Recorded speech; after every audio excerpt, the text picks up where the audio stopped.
যেহেতু এটা গোপন মিটিং, অতএব এর কথা সেভাবে বাইরে তো বেরোবে না।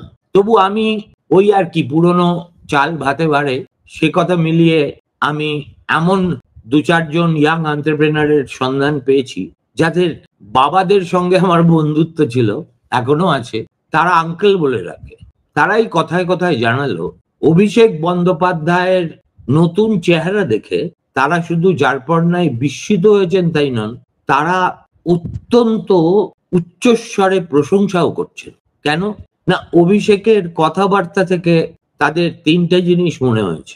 একটা হচ্ছে আগের তুলনায় তার অ্যারোগ্যান্স এবং আত্মম্বরিতা অনেক কমে গেছে। 2, তিনি বাস্তবকে বাস্তব হিসেবে স্বীকার করতে শিখেছেন। এবং 3, এমনই আশ্চর্যের কথা, এই গ্লোবাল বিজনেস সামিট টামিট এইসব অনেক ঢপবাজি করা হয় তো বাংলায়, শিল্প খেলা।